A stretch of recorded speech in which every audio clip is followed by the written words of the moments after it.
Yesu wacu nashimwe cyane. Nongeye kubaramutsa mu izina rya Yesu.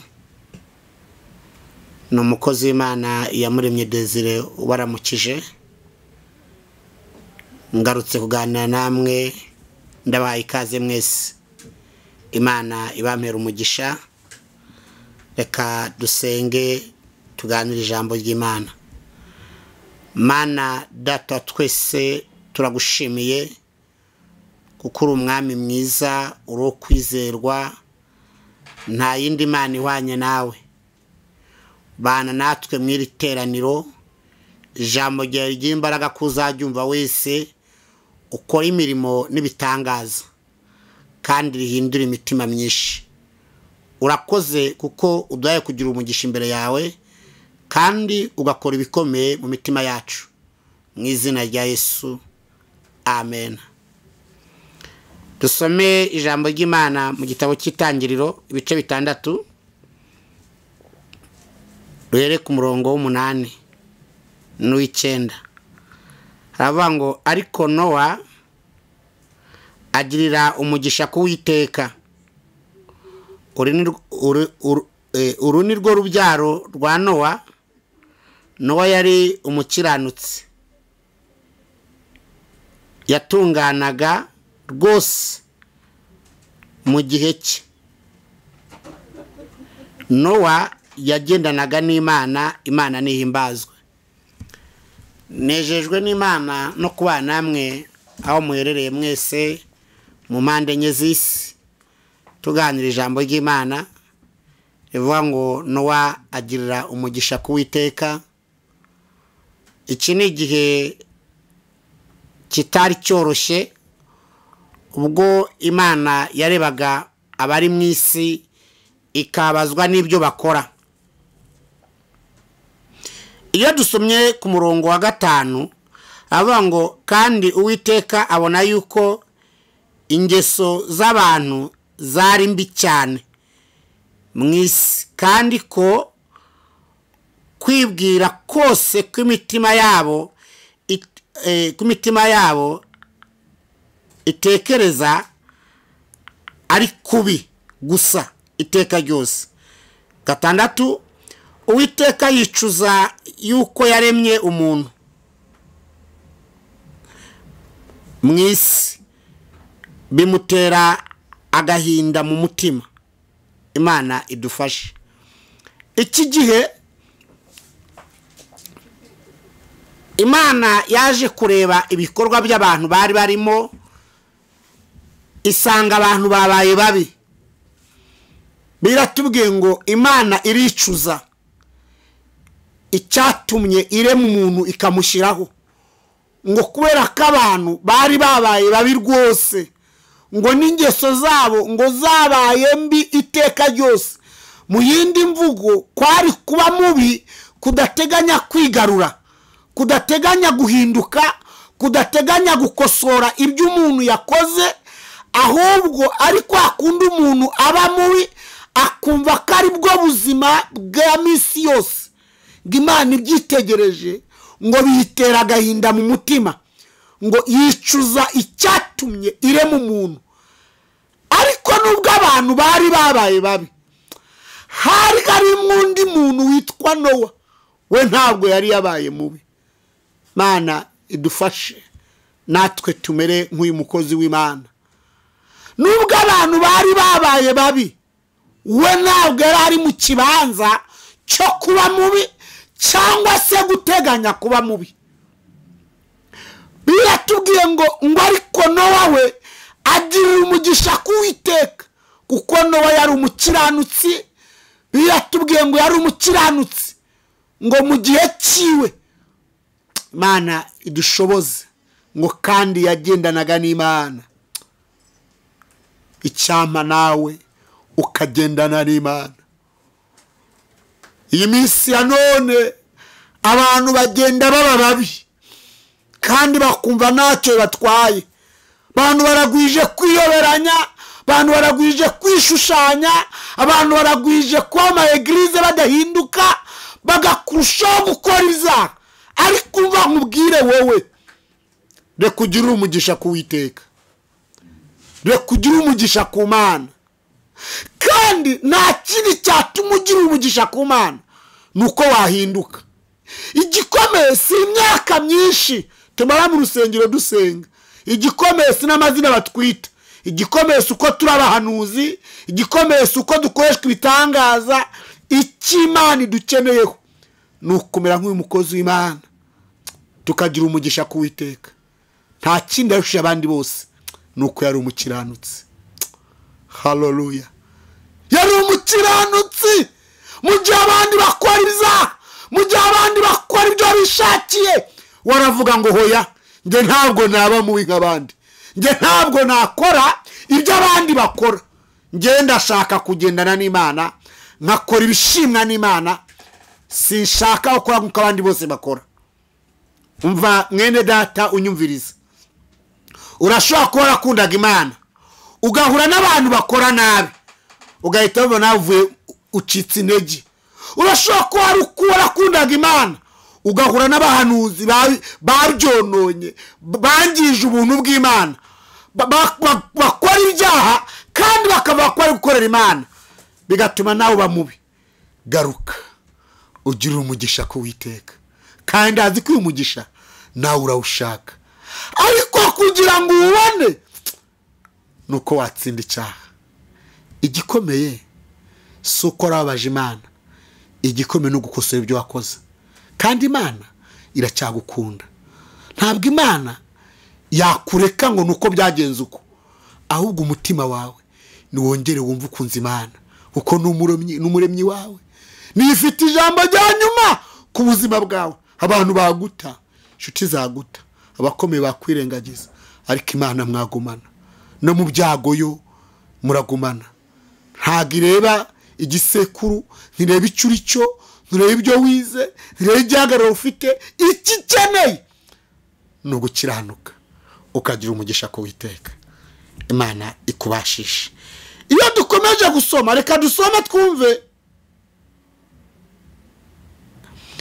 uko byakurikiranye. Anga kuri murongo w'8 havuze ngo ariko Nowa agirira umugisha ku Uwiteka. Kubera iki?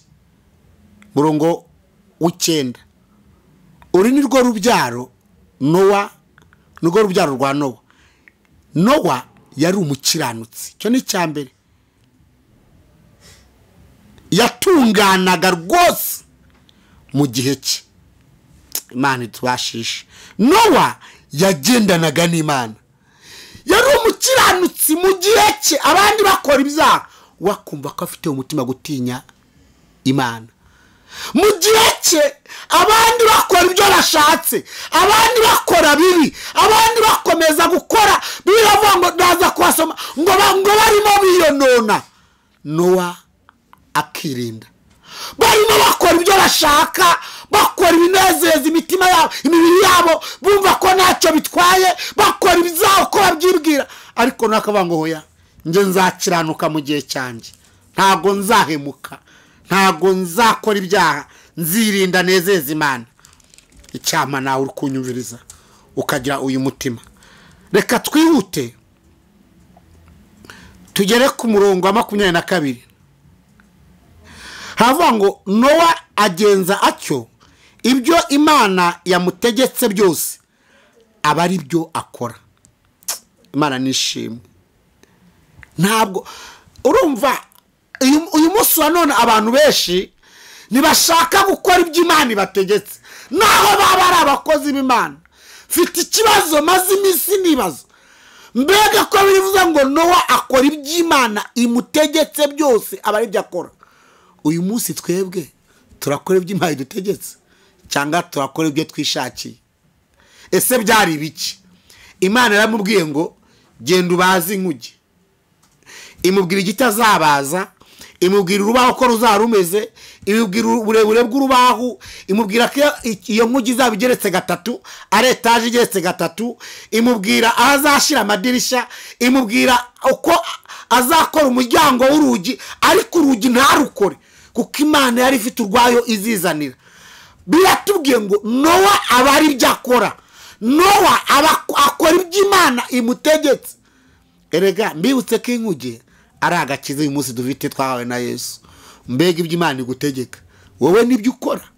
Imana ikubwiye kubaza inkuge ijyanye n'uko Imana ishaka, urabyubahiriza cyangwa bangwa ngenda akora ibyanjye.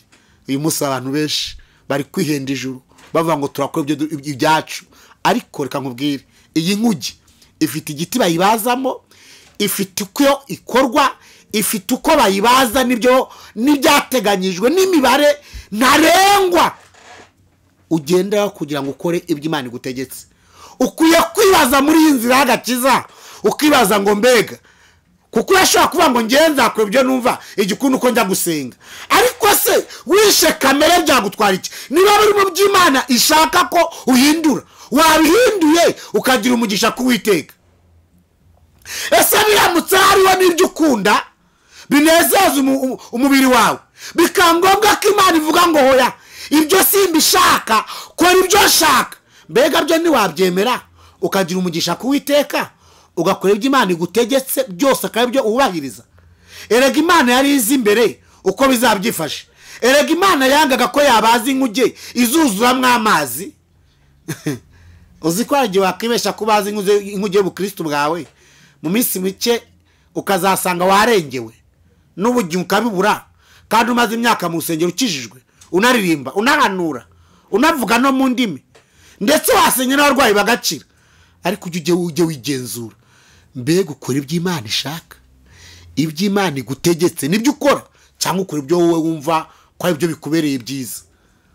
Icyama wowe uri kunyumviriza n'uzanyumviriza wese hakabaho kwibaza ngo mbega mu mutima wanjye iby'Imana integetse nibyo nkora. Reka mbabwire ikintu kimwe nabonye, nta muntu ukora icyaha gira agakiza ko kwigana abandi ngo yangoro nakameze uko cyangwa gashahana amakosa ngo njye nari nzi ko bakijijwe, ngo none ngo kubera ko ngo bakora ibi nibi ngo nasanze nta gakiza, ngo byose ni kimwe, ngo reka nanjye mbikora uko. Mbega uzi ko imbere hari urubanza? Mbega iyi nkuge nuyibaza nabi y'agakiza, wari uzi ko igihe kizagera ukayinjamo wenyine nta muntu muzajyana?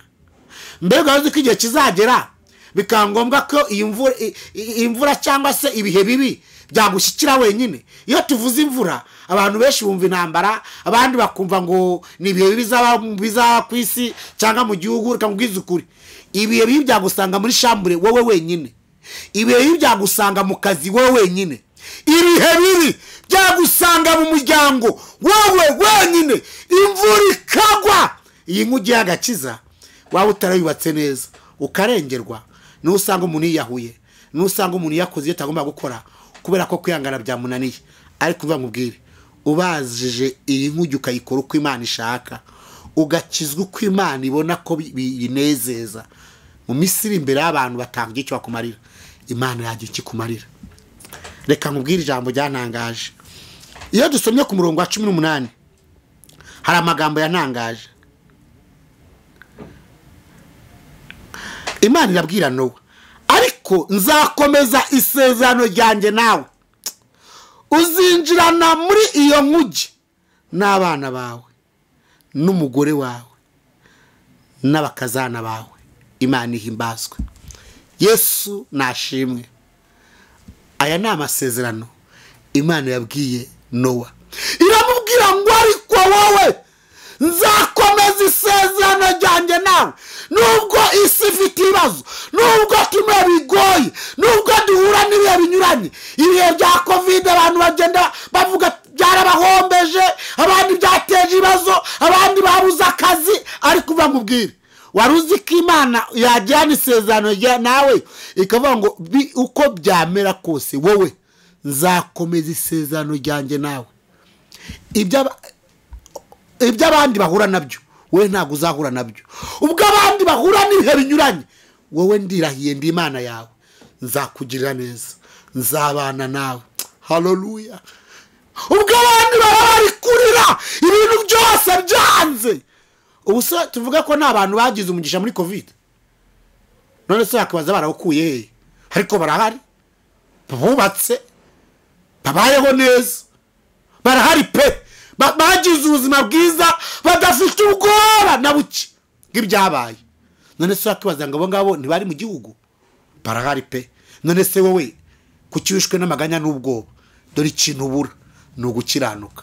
Dore ikintu ubura muri wowe ni ukutizera. Dore ikintu ubura muri wowe ni ukutamenya ko ufite umucunguzi wakurengera, wakurwanirira. Abantu bose ntacyo bakumariye.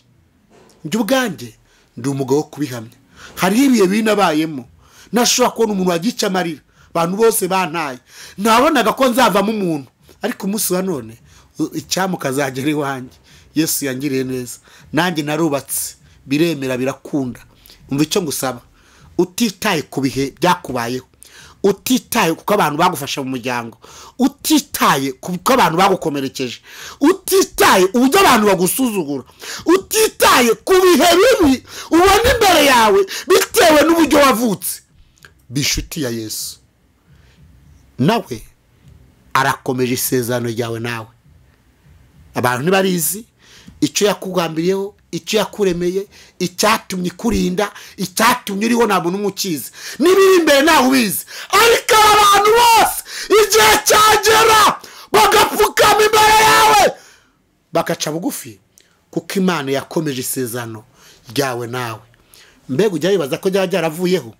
Riracyahari. Isezerano ryawe n'Imana riracyahari. Ntago ryakurwaho na covid, ntago ryakurwaho ngo nuko imiryango yakwanze, ntago ryakurwaho n'ibihe bibi. Hoya, ntago isezerano ry'Imana ku buzima bwawe ryakurwaho nuko wabaye imfubyi, ntago ryakurwaho nuko akazi kahagaze. Hoya, ntago ryakurwaho nuko aho wabaga bakwirukanye.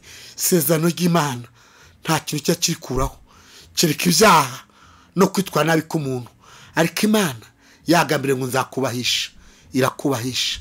Imana yabwiye Nowa, njyewe nubwo imbere bigoye, nubwo imbere hari ibihe binyuranye bibi bitandukanye ku buzima bw'abana n'abantu batuye mu isi, wowe Nowa ndirahiye nzakomeza isezerano ryanjye nawe, abana bawe n'umugore wawe muzinjirana mu nkuge. Imana ihimbazwe. Iyi nkuge iyo tuyivuze abantu bagira ngo ni ya nkuge yo mu gihe cy'imperuka gusa. Wari uzi ko no muri munsi wa none no muri covid Imana yubakira abantu inkuge y'ubuzima, ikabakira abantu inkuge y'umunezero, ikubakira abantu inkuge yo kugira umugisha abandi bawubuze. Lobedeglaye lando bedesta, umwuka wera w'Imana nakwegera kuri kuntu bishoboka. Wari uzi ko abandi akazi kabuze, Imana yubakira umuntu inkuge, ikamuha ibiraka, ikamuha umugisha, ataza ugenda uzananye agatera imbere, bigakunda bikemera, kandi abantu babona ko ahandi byanze. Erega nawe wakinjira mu nkuge y'umunezero, wakinjira mu nkuge ukarindirwamo, wakinjira mu nkuge n'abawe n'ibyawe ukagira amahoro, kandi ibihe bibi Imana ikabikurinda, ibihe bikomeye, ibihe bigoye Imana ikaguhisha, Imana ikabana nawe. Abari bazi ko nta kiza uzavamo bakazagutelefona, bakazagukenera, bakavuga ngo natwe dufite umwana mu muryango. Ariko mbere cyari icyo, cyari kintazi, uriya we ntacyo wamubyaye, ntacyo yabyaye, yatakaje umwanya. Ariko dufite Imana ikomeza isezerano n'umuntu nawe yarara hanze, nawe yaba abona ko bitagishobotse, Imana ikavuga ngo ngenda komeje isezerano ryanjye nawe. Ndagira ngo ngira icyo nkubaza mbere ko dusenga. Kibazo nkubaza muri aka kanya, mu bihe binyuranye ucamo, ujya wumva ubitse gukiranuka, ujya wumva ubitse kwirinda, uzi ko Imana dukeneye gukiranuka abandi byabananiye. Erega imbaraga z'agakiza zigaragara kunesha icyaha aho abandi bari kubikora. Nawe wibaze, uramutse unesheje icyaha cy'ubusambanyi, umuntu yaguteza amafaranga menshi kandi ufite inzara kandi ufite ubukene, ukasohoka uri umukristo, wibaze ngo Imana ya uwo munsi ikibanza yagushyiramo cyaba kimeze gute? Biravuga ngo unesha azicara nanjye ku ntebe y'icyubahiro, unesha nzamwandikaho, nzamuha izina rishya. Imana itubashishe. Muri no misi ya covid abantu b'Imana bariyononye, abantu b'Imana baraguye, abantu b'Imana baratakaje ubuntu bw'Imana. Ariko mva nkubwire, ukwiye kuba mu bantu banesha. ukwiye kuba mu bantu batsinda icyaha, ukwiye kuba mu bantu bagendana n'Imana. Iyo dusomye ku murongo wa 11 havuga ngo kandi isi yari yononekaye mu maso y'Imana, yuzuye urugomo. Imana ireba isi ibona yuko yononekaye kuko abafite umubiri bose bari bononye ingeso zabo mu isi. Abafite umubiri bose bari bononye ingeso zabo mu isi. Ariko Nowa, haleluya, ariko wabaye muri ikibazo cy'abantu. Ubwo abandi biyonona wowe ntiwiyonone, ubwo abandi bakora ibyaha wowe ukihagararaho ukavuga ngewe ndi umukristo. Wa mugabo wa muririmbya yimye ngo ndi umukristo, nzahora ndiwe mu bintu byose gushyitsa kugupfa. Kuki wiyonona? Kuki ushaka kwiyemukira? Kuki ushaka kuzira amasezerano ari imbere yawe? Kuki ushaka guhagarika umugambi w'Imana ku buzima bwawe? Waretse kwiyonona k'imbere ari heza. Ubwo abandi bonona ingeso zabo wowe ukarinda umutima wawe.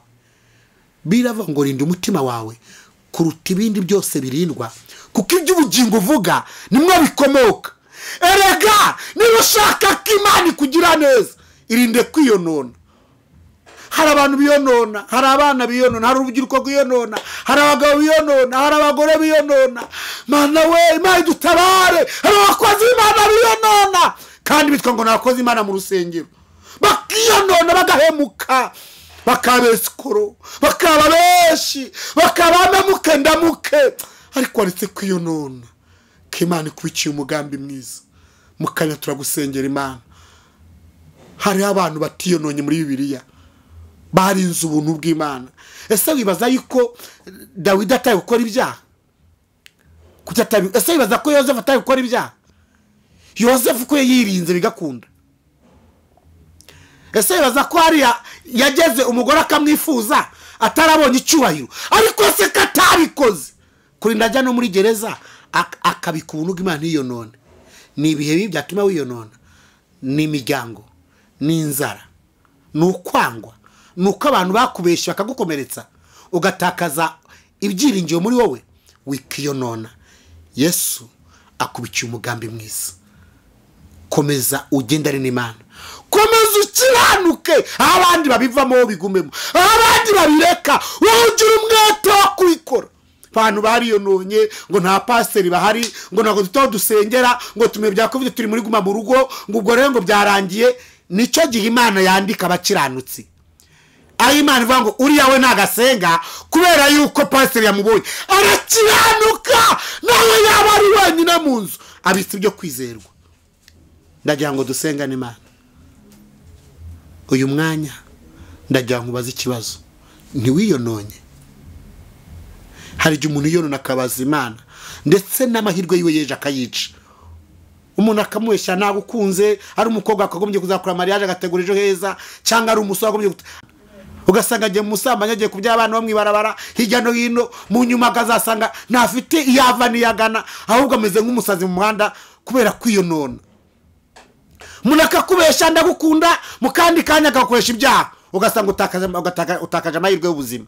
Kagusambanya kandi yagutera inda, wamutelefona agakuraho telefone akavuga ko atari wayiguteye, ukajya wirugurira ukamera nk'umusazi kandi wagombye kwiyubaha. Imana ikazakubahisha. Waruzi ko Imana ikubikiye ibyiza? Waruzi ko nyuma yo kuba impfubyi no kubura iyuva n'iyujya hari amashimwe n'umunezero wo kwiyonona? Tugiye gusenga Imana.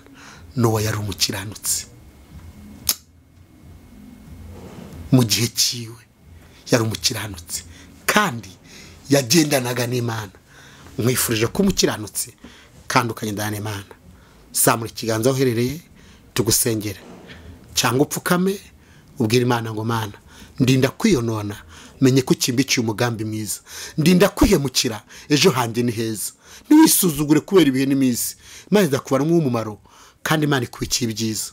Ntabwo Imana yakwiye isezerano ryawe nayo, ahubwo ikibazo ni wowe uri kuzaho kwiyonona. Mu gihe abandi biyonona, we nubaka ubwizigirwa, nubaka ibyiringiro hagati yawe n'Imana. Reka dusengane Imana uce bugufi. Mana data twese turagushimiye kubw'uyu mwanya mwiza uduhaye. Ijambo ryawe rirafite imbaraga, ijambo ryawe rirafite ubushobozi. Reka igihe nk'icyo abantu biyonona uduhe gukiranuka no kugendana n'Imana. Urebye mu isi ngo usanga ingeso z'abantu zabaye mbi, ngo abantu biyononye, ariko ugeze ku mukozi wawe usanga nubwo abantu biyononye we ntarimo. We yarinze ibyo kwizerwa, aracyanesha icyaha, arakirinda, aracyagendana nawe. Uramubwira ngo no, kubera ko wowe warinze ibyo kwizerwa ugakiranuka, nanjye uva nkubwire nzakomeza isezerano ryanjye nawe. Uzinjirana mu nkuge n'abana bawe n'umugore wawe n'abakazana bawe, kandi isezerano rikomeza. N'uyu munsi wa none abantu batiyonona ukomeje umugambi mwiza ku buzima bwabo, ukomeje integuro nziza ku bugingo bwabo. Nyemerera uwiyononye wese aho yaba aherereye agatsindwa n'iri jambo, umugirire imbabazi, umwemere, umunezererwe, kandi aka kanya imbaraga z'Imana zurukira kuri we, abone gukomera kwawe. Umwemere, umweze. Amaze gutekereza agasanga byaramunaniye kwirinda, agasanga byamunaniye kunesha icyaha, umuha imbaraga zo kukinesha kugira ngo yuzure umwuka agendane nawe, kandi nawe umwereke urukundo rwawe. Urakoze kuko uzi ibitangaza, urakoze kuko wiyubahishije, kandi umuntu wese akumva hari byinshi akwiye guhindura akagendana nawe. Ndagushimiye ko ubikoze, kandi umuntu wese akumva imbabazi zawe mu izina rya Yesu, amen. Imana ibampera umugisha, mbifurije gukiranuka kuko nicyo gikomeye gusumba ibindi byose bakubwira. Murakoze cyane, mwari kumwe n'umukozi Imana Pst Desire. Amen.